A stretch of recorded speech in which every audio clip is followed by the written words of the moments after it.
क्या सर आपका परिचय होगा? मैं डॉक्टर सुरजीत सिंह हूँ। मैं लखनऊ से आता हूँ। मैं न्यूरो सर्जन हूँ। मैंने एसएमएस जयपुर से 2019 में एमसीएच न्यूरो सर्जरी की है। इसके बाद मैं वहाँ मैक्स हॉस्पिटल में 1 साल रहा। लखनऊ में इस समय टेंडर फार्म हॉस्पिटल में कार्यरत हूँ। अभी मैं श्री कृष्णा मिशन हॉस्पिटल में दूसरे और चौथे शनिवार के दिन आता हूँ। सर न्यूरो के जो पेशेंट है अपने आप को कैसे पहचाने, क्या कुछ सिम्टम बताना चाहेंगे? नीरो की समस्या के लिए सबसे बड़ी बात है, सबसे पहले जैसे मरीज गर्दन में दर्द लेके आता है, कमर में दर्द लेके आता है, सिर में दर्द लेके आता है, तो अगर उसको हाथों में झंझनाहट हो रही है, दर्द हो रहा है, तो इसका सिम्टम्स आते हैं कि न्यूरोपैथिक पेन हो सकता है। न्यूरोपैथिक पेन किसी भी कारण से हो सकता है, चाहे वो विटामिन की डिफिशियंसी की वजह से हो सकता है, या नर्व में कंप्रेशन की वजह से हो सकता है, या डायबिटिक न्यूरोपैथी हो सकती है, ट्यूबरकुलर अन्य कारणों से इन्फेक्शन के कारण हो सकता है तमाम। तो अगर किसी मरीज को झंझनाहट हो रही है, सिर में दर्द बहुत तेज बढ़ रहा है, घबराहट हो रही है, बेचैनी हो रही है, पैरालिसिस का अटैक हो रहा है, एक तरफ हाथ पैर में कमजोरी आ रही है, लैट्रिन बाथरूम में समस्या हो रही है, तो तुरंत झटके आ रहे हैं, तो तुरंत वो डॉक्टर से परामर्श लें।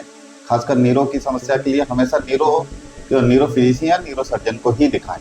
आपने बीमारियों की लिस्ट बहुत लंबी कर दी, लेकिन बीमारियां इतनी ज़्यादा क्यों हो रही हैं मरीज को? आखिर क्या कारण है? मरीज के आजकल खान पान में मिलावट जो आ रही है, मरीज के मोबाइल में है, समाज में इतना स्ट्रेस हो रहा है, समाज में एंजाइटी हो रही है, नींद की कमी हो रही है, प्लस खान पान में कोलेस्ट्रॉल लोगों का बढ़ रहा है, बीपी की दवाएं समय से नहीं ले रहे हैं, डायबिटीज की दवाई समय से नहीं ले रहे हैं, रेगुलर चेकअप किसी का नहीं हो रहा है, तो आदमी को जब समस्या होती है तभी डॉक्टर के पास आता है, अन्यथा किसी रेगुलर फॉलोअप में पेशेंट आता नहीं है।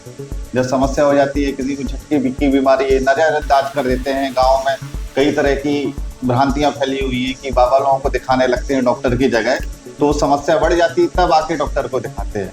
तो मेरा कहना यही है कि अगर कोई भी समस्या इस तरह की आए, आपको लगे कि सिर में दर्द हो रहा, कोई पैरालिसिस का अटैक सा हो रहा है, झटके आ रहा है, कोई भी आए, तो तुरंत डॉक्टर के पास ही जाए और सही डॉक्टर के पास सही इलाज कराएं, जल्दी से जल्दी कराएं। यह बीमारी कितने उम्र के लोगों को हो रही है ज़्यादातर? अब तरह तरह की बीमारियां हैं। कुछ बीमारियां न्यूरो सर्जरी की बीमारियां कैटेगरी में डिवाइडेड हैं। जैसे यंग एज में अगर कोई भी गर्दन में दर्द, कमर में दर्द हुआ, तो ज्यादातर मांसपेशियों में खिंचाव होता है। अगर बूढ़ा, जैसे ही एडल्ट में, ओल्ड एज में अगर इस तरह की बीमारियां, तो हो सकता है कि नस पे दबाव हो और डिजेनरेटिव स्पाइन हो जाती है, क्योंकि स्पाइन में मॉडिफिकेशन हो जाता है, हड्डियों में हो जाता है, लिगामेंट्स में हो जाता है, उसकी नसों में हो जाता है, उसके कारण नसों में कंप्रेशन होने लगता है, जिसकी वजह से कमर में दर्द और गर्दन में दर्द हो सकता है। हेडेक सामान्यतः जनरली माइग्रेन में होता है, बट हेडेक को नजरअंदाज नहीं किया जा सकता है, क्योंकि हेडेक का कारण और भी हो सकते हैं, जैसे ब्रेन हेमरेज, ब्रेन स्ट्रोक हो सकता है, हेड इंजरी हो सकती है, प्लस अन्य बीमारियां होती हैं, ब्रेन ट्यूमर होते हैं, उसके कारण भी हेडेक हो सकता है। इसलिए उसको हेडेक को भी नजरअंदाज नहीं किया जा सकता है। Thank you sir.